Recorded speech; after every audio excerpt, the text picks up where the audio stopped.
Islam and greetings, Moors. Welcome back to another episode of Pardon the Interjection. I would love to give high honors to Prophet Noble Drew Ali and all the active Moors.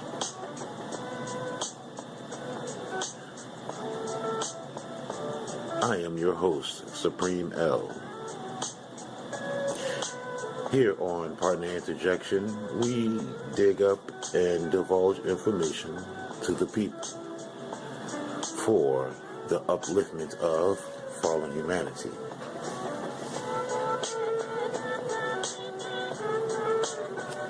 Today is March 22nd, 2015, Gregorian calendar. I would like to say what's up to all my Moors. Much love to all of y'all. Today is a special occasion. We have a Grand Sheik from Canaanland Moors. Grand Sheik Bro Kudjo L. And we can get him here shortly. We're going to get him here on the line shortly.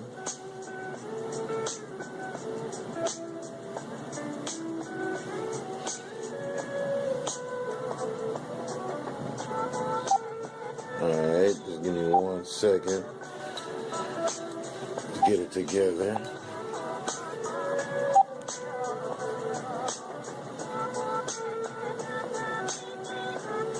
And it's very, very important that we really do some study. Studying is key. Trust me, studying is key, people.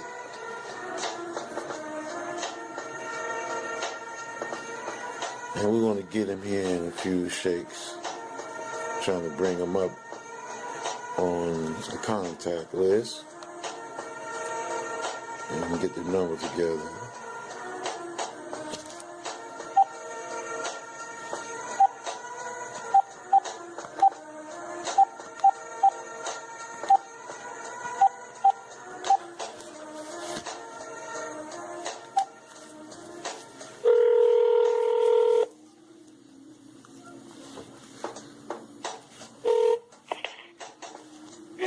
Islam, Moor. We are live on session right now on Pardon the Interjection. My family, I have the Honorable Kudjo L. Islam. Okay, we was going to get into just a couple of topics that's short today. On Pardon the Interjection, we have to come one of the topics, my brother Los, he say what's up to Kudjo. He says, the culture of hip-hop, then and now. If you can expand just shortly on, some of these topics that we bring to you, if you don't mind, brother. Well, first of all, I want to say honors to you for having a forum where Moors could get the information that is desperately needed for our people. Bless. Based on their mental enslavement that they don't want to admit that they have, even conscious people. Bless. So, keep doing the work that you're doing because it's definitely needed, and we need more people like yourself to take any chance that they get to try to get this information out to our people. Blessing all things to you, brother. Blessing all things. With regard to hip hop, then and now,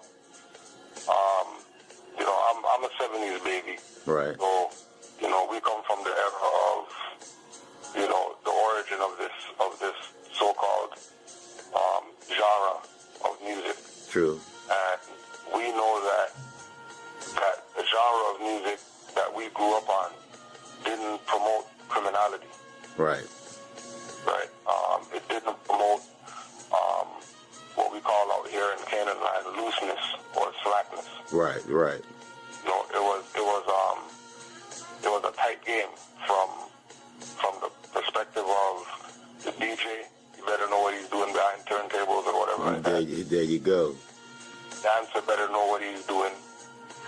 Graffiti artists better have, supreme line control with a spray can. And of course, the MC, they weren't biters. They weren't copying what other people wear.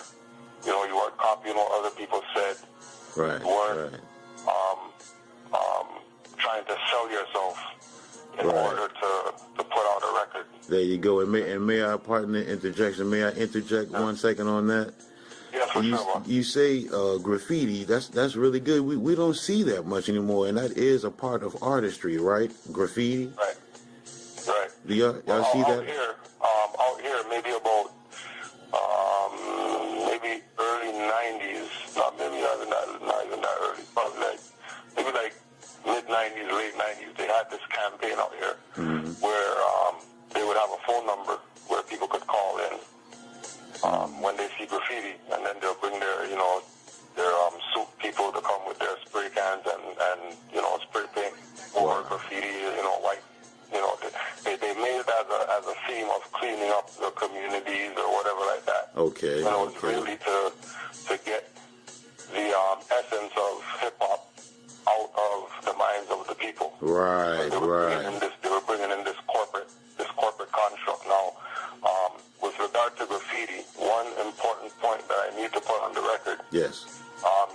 You have to get a book called Hip Hop Decoded by a brother by the name of the Black Dot. Writing that down now.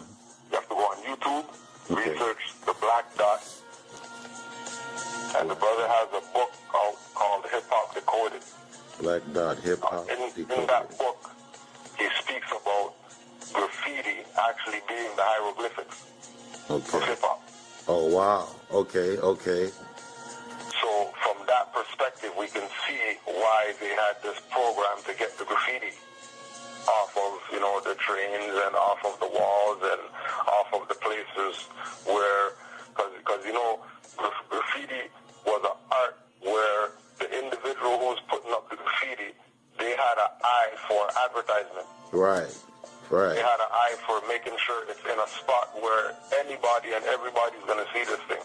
Exactly. So it wasn't like some scribble in the washroom stall or anything like that. The people who come from the era of hip hop know that graffiti work was elaborate work. If you're talking about real graffiti, even when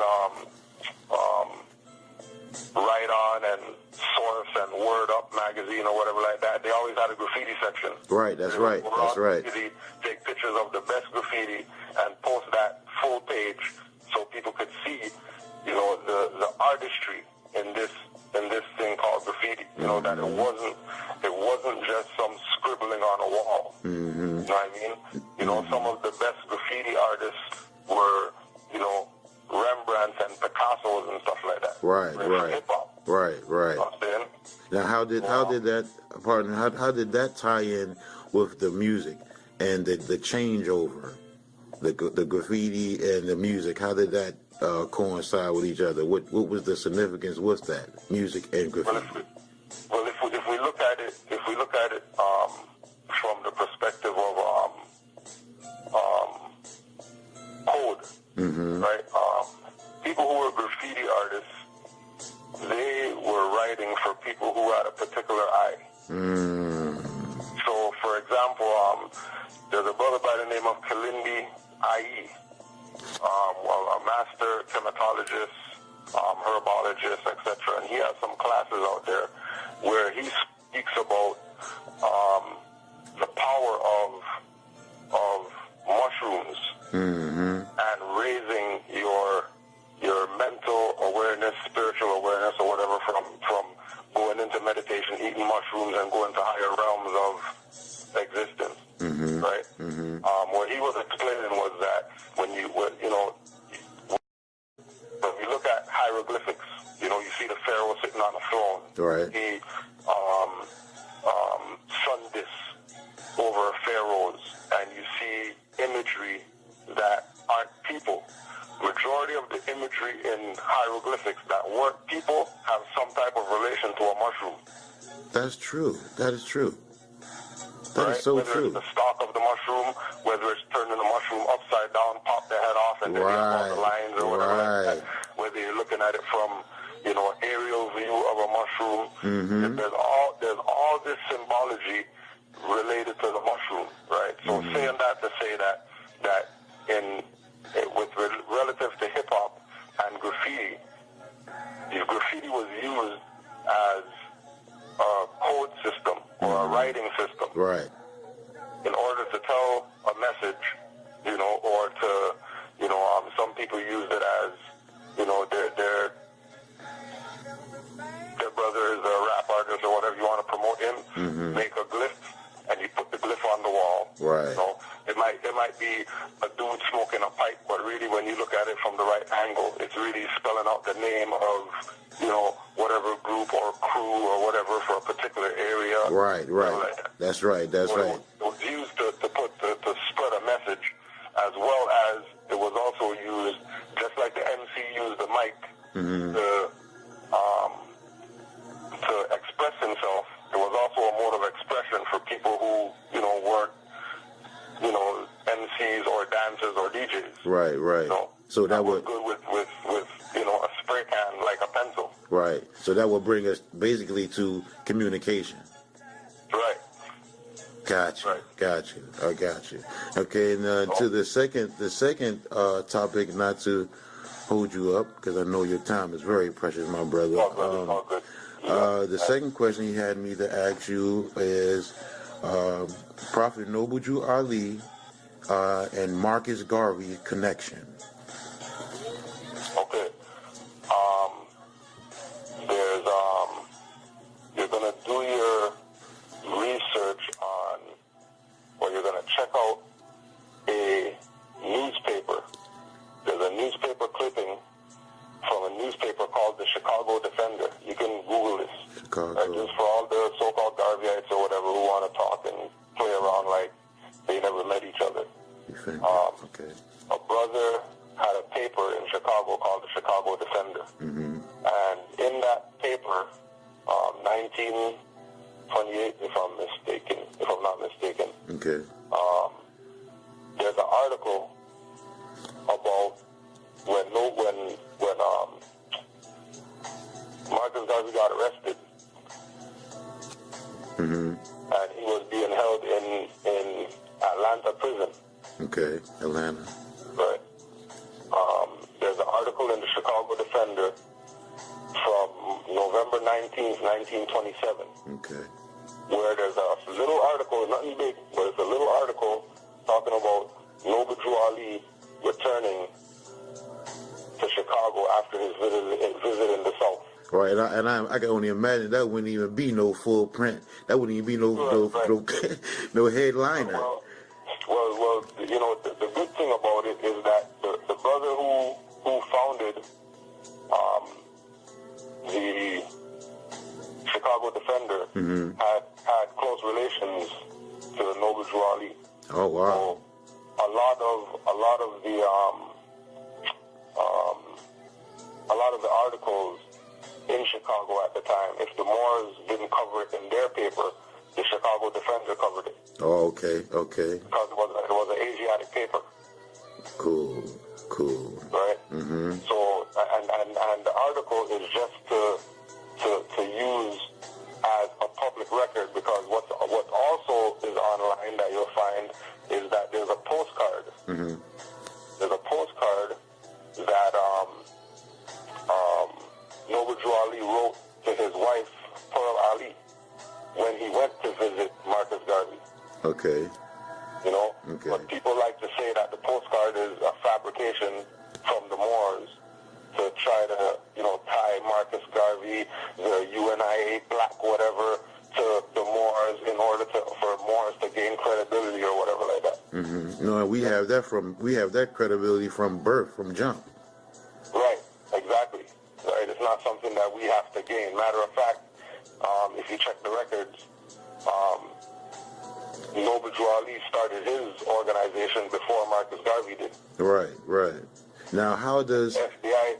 go ahead? Go ahead. The FBI papers will tell you that there was millions of people in the Moorish movement, or in the Moorish Science Temple to be specific. Right. During the time of Noble Drew Ali and Marcus Garvey doing their quote-unquote missionary work amongst the Asiatic people. Right, right. Now, pardon the interjection on. Now, how does the Chicago Defender story with the Prophet?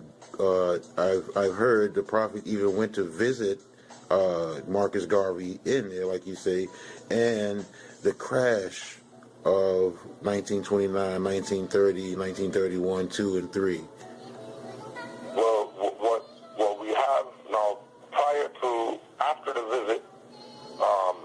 visit to, if we use this, if we create this timeline, right? Let's say a 4-year timeline, right? So 1927, Garvey goes to prison, right? Yep, I'm writing that down now.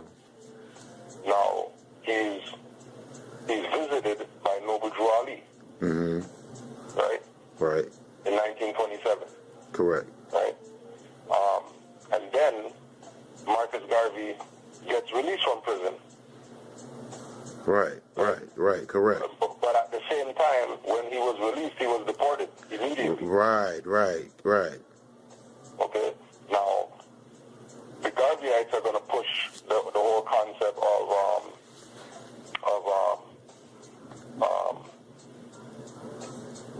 of Amy Jacques Garvey and, other members of the UNIA writing letters to the president or whatever like that, and the president taking a position of, we're going to honor him, all the work that he did or whatever like that. So we're going to release Marcus Garvey, when that's BS. We already know that Moors don't sit in prison. Right, exactly. I mean, when Moors get kidnapped or whatever like that, they hold them for a couple weeks, some months or whatever like that, and then one morning, 3 o'clock, they let that guy out the back door. All his charges are expunged. Right. All his whatever is dissolved, and he go back to living his life now as a Moor. There you go. Because he proved to the jurisdiction called the corporate court that he is really who he says he is. Because, when they pull them up for court dates or whatever, they're not taking no deals, they're not taking pleas or anything like that. They're on their square, regardless of what these inquisitionists choose to do as far as torture tactics to try to get them to break and leave the name on the birth certificate. Right. The fear factor. Right? The fear factor, right? Right. So now in 28 now, Noble Drew Ali goes to the Pan American Conference in Havana, Cuba. Okay, that was the year. I was looking for that. Thank you, God. Yeah, right? I was looking for that, but keep in mind that you're not going to find any documentation on that Pan American Conference, but you'll find documentation on all the other ones. Right. Yeah, I've researched. I've done my study on that, and I couldn't find that, bruh. All right. And that's because of Noble Drew Ali going to that. And receiving the mandate. But that is known. That is a known fact. He went there. Yeah, it's a fact that he went there. It's a fact that he went there. That's recorded. That's on record. In the Mexican Revolution or the Cuban Revolution Museum, they have a picture of Noble Drew Ali wearing the Panama hat, right, from the Mexicans, sitting on a chair with his legs crossed, and him holding the Moroccan flag and holding the Amity banner. Okay, I'm writing that down now too, bro. I'm gonna research that. Right, that's documentation that they have. They might have him under a different name or whatever, but we already know, Right. Robbie or whatever. True. And then in 1929, Noble Drew Ali dies, and then stock market crashes. Right. Now, what's this in it? Then they trump up that the stock market crashed in 33. Right, but it actually... Everybody who's dark-skinned is Negro black colored. Even though they know that everybody who's dark-skinned, as far as definition, is a Moor. A Moor. Right? By definition. by looking in the dictionary, look under Moor, look under Black or Moor, dark skin, gonna tell you Negro, gonna tell you Black African man or woman, Right. gonna tell you Moroccan, Mauritanian, North African, Berber, Saracen, whatever is a Moor. And I also want to add that not only to the MBCs, but the LCDs, Latinos, Caribbeans, and Dominicans, so-called. Exactly. Right. And with the Dominicans, we also add Haitians on there. Because, there you go. You know, that's why the French, when they gave Haiti back their flag, they did that soft fez, the Liberty cap from on top of the coconut tree. Right.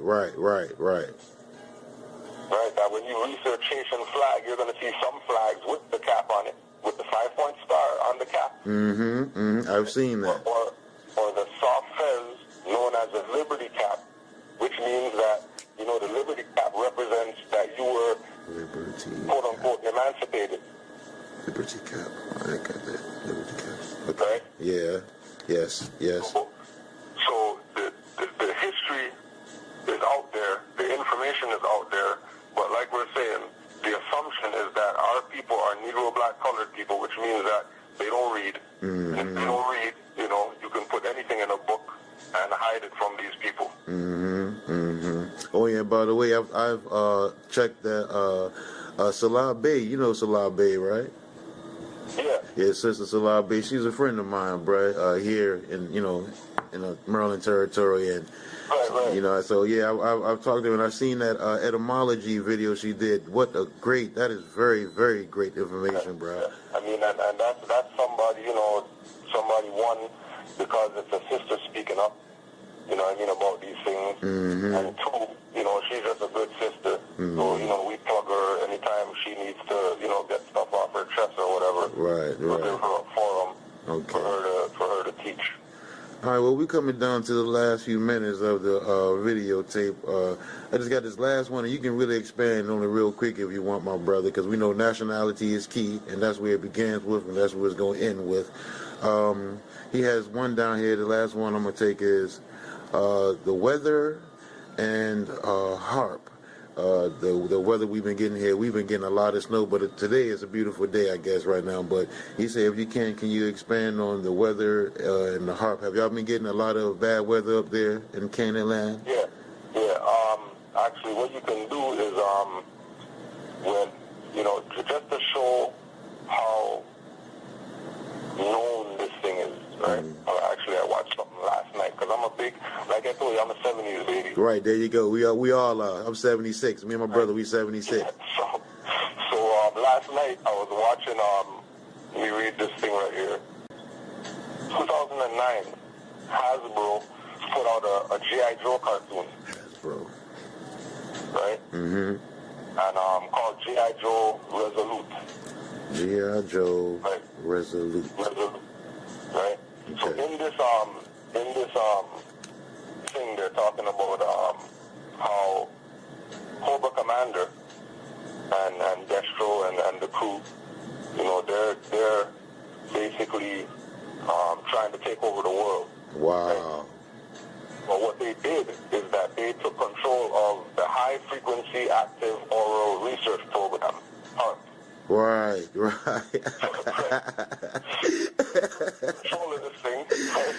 It's telling us, man, right in your face. It's right in your face, man. And like I'm saying, I watched this thing last night. That wasn't something that we planned or nothing like that. Right. But just to show you how real it is, and it appear, you know, whether it's a cartoon or whatever like that. Right. It's a real thing that Cobra used the thing, you know, had what they did is that they put up these satellites all over the world, right? They took over all the underground bases all over the world. Right, the domes. Shot up these satellites, and then they used the HAARP to control the satellites.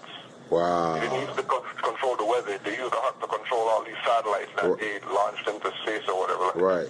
In order to be able to use the satellites forces as to create one beam to basically destroy anywhere that they that went against them or whatever. Wow. So the first place that they destroyed was Russia. 10 million people, one light beam or whatever like that, murdered everybody, and that was their warning. These guys got 24 hours to give the world to Cobra, or we're going to do that to every nation on the planet. Wow, and they would Russia first. Right? Wow, because I've done some studies on Russia, and Moors are we coming down to like 1 minute. And I don't want to just cut off on you. One thing too, just to quickly sure. Remember that G.I. Joe is the Inquisitionist. Right. Cobra's really the freedom fighter. Right. Exactly. The guys of terrorism or whatever like that. Right. So they try to make it flip flop. Yeah. Don't get that tied with ISIS and whatever. Like exactly. That. Those guys are freedom fighters. Those guys are fake Arabs or whatever created by CIA in order to have these wars against Islam because they know that the Moors are waking up. And that's been these 100 years wars. You know what I'm saying? The Muslim and the Christians, so-called, and they want to always. Yeah, we have to do this again, brother. All honors be to you, brother. All honors be to Prophet Noble Drew Ali, first of all, and all honors be to you, brother. Thank you for this time. I really appreciate you. We have to do this again. We have to do this more, brother. I love you. I love you, my brother. Peace and love, Mark. All right, later, brother. I'll call you later. Text the papers to the my phone I gave you this morning, so I can start them papers to you, bro. All right, peace and love. Peace and love, Mark. And that was Grand Sheik from out of Canaanland. Kudjo Adul, I call him Joel, my brother, for life. All right, and that's going to wrap it up for this segment and episode of Partner Interjection. Like I say, this has been a special presentation. I am your host, Supreme L, for March 22nd, 2015.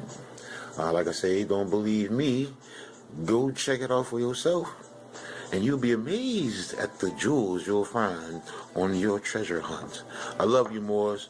Got to get out of here. Got to wrap it up and get ready for the next show. Islam, love, and peace forevermore.